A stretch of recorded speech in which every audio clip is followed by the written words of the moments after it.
So you're playing Battlefield 6 and you want to start and invest your time and XP into the better early weapons so that you can not only kill enemies faster and more effectively, but also invest all of that XP, those kills, those matches into weapons that matter that you will keep playing rather than switching between all of them and spreading it out and not really getting any of the better attachments that come at the higher levels. So we've been playing not only the beta, not only the labs test where all of the weapons and their attachments are unlocked so we could experiment with everything and see what worked best, but also we've had the game early thanks to EA, so we put the time in to experiment and find which weapons are worth your time early on to focus on. Of course, this changes later on as you get new attachments and the later unlocked weapons, but it takes a while to level up, as you guys will find out. So we're going to go through each of the weapons for each of the 4 classes in the game so that you can decide what you want to invest in first so you won't waste your time and you'll still be competent in killing enemies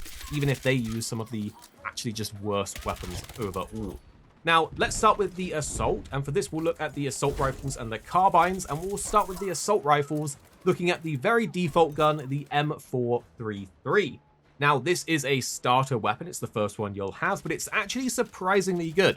It's an all-arounder, it has good rate of fire, it has decent precision. The bloom isn't great if you don't basically burst fire, if you hold it down, it's not super accurate, but it's going to be great at short and medium range, and then for longer range you need to tap fire. But what makes this really special early on is that you can easily get points and upgrade it, and if you have the Phantom edition of Battlefield, you actually get this special shrouded customized version, which you can use straight away from level 1. And what makes this really good, I'll actually just reset it because there's a few tweaks here that I recommend making, but what makes this really good is that it comes with a suppressor by default, it comes with the angled grip, and it comes with a laser and the fast 30-round magazine.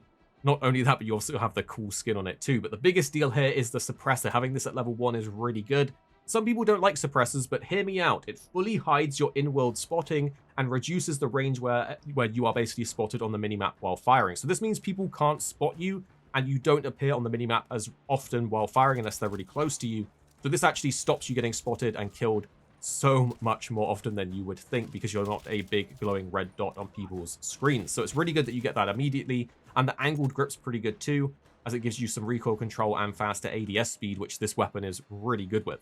Now, for this version, once you have a few levels in it, and again, it's worthwhile putting some levels into this gun as you can go back to it whenever you like because it's a pretty decent all-arounder, I actually recommend downgrading this blue laser to the green one or the red one, because that then gives us enough points to play with to upgrade the barrel from the basic to the extended and get this massive chunk of extra bullet velocity so we can add a bit more range and kill things a bit faster as our bullets will travel faster. So this is a really solid all-rounder. You can't really go wrong with it, in my opinion. Relatively early on after that, though, you will unlock the B36A4, which is basically the G3 rifle, as you can see here.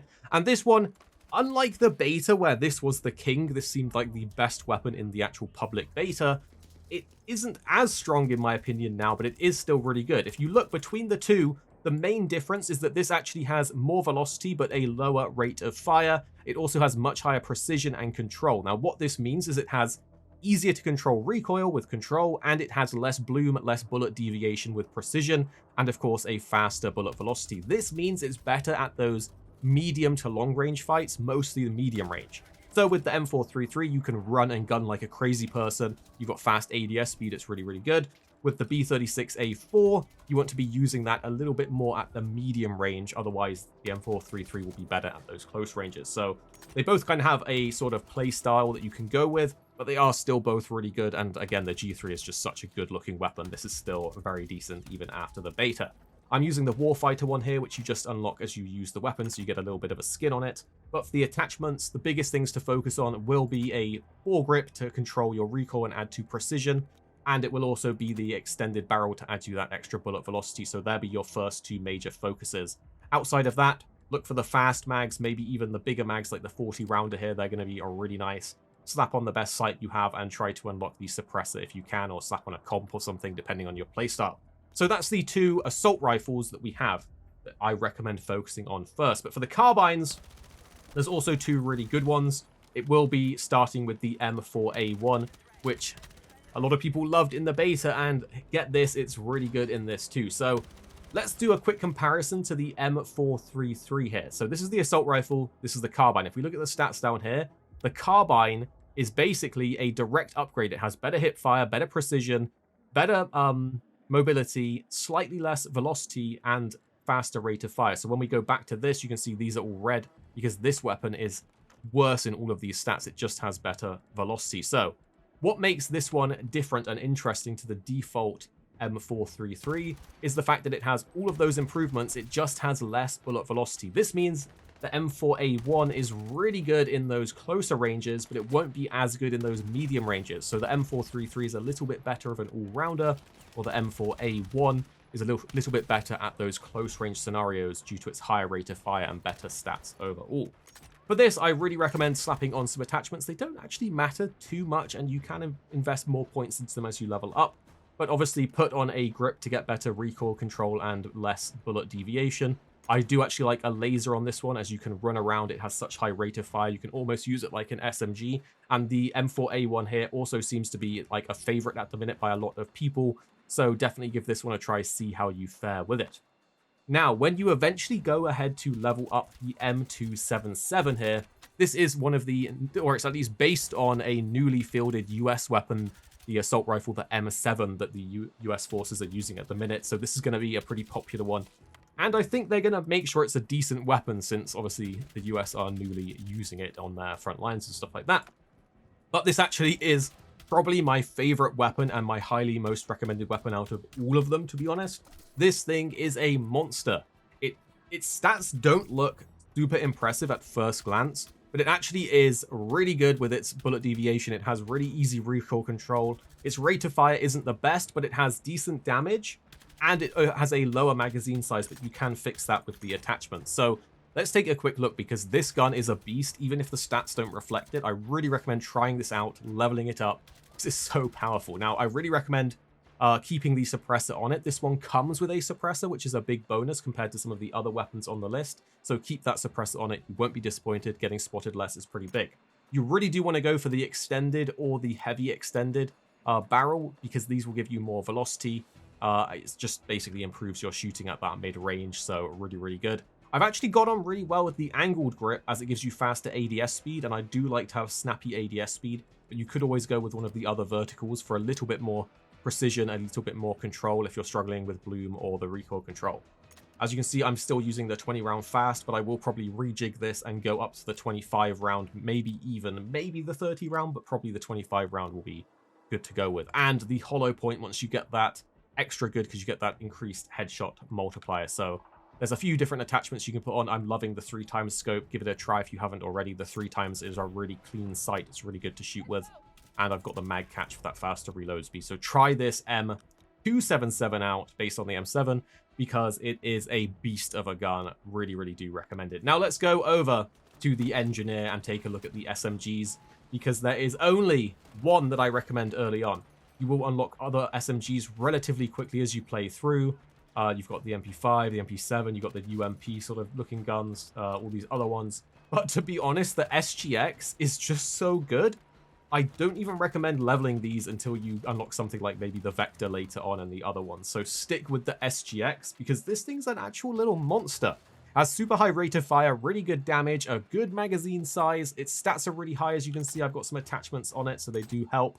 But this thing's a beast. It has little bullet deviation, so you can get surprising range out of this. And it's also really good in CQB because of the high rate of fire and decent base damage. Now, I really recommend slapping on a grip to help with the precision and control. I really recommend slapping on a laser for that hip fire, since it's an SMG, you'll be in close range.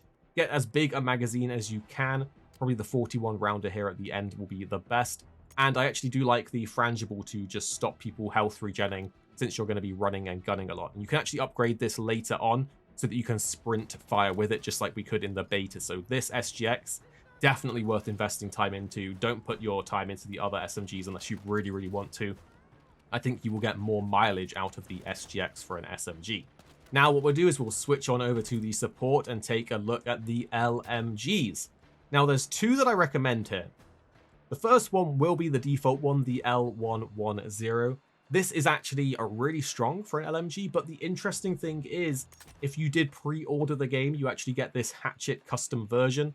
which, as you can see when we take a look at it, is really, really good, coming with a suppressor again. So this will give you an immediate suppressor, a really good upgrade. And I recommend slapping on the extended barrel if you have it, put on a laser just to help with the hip fire if you do need to in a panic. And here's the interesting thing. The LMGs are super strong with the bipods. The grip pod is best because it gives you a little bit of stats when you're not deployed, but you could just use a regular bipod because LMGs have a ginormous amount of bullet deviation and bloom. When you continuously fire, the bullets just spray everywhere. So you want to use something like the heavy extended barrel to help counter that.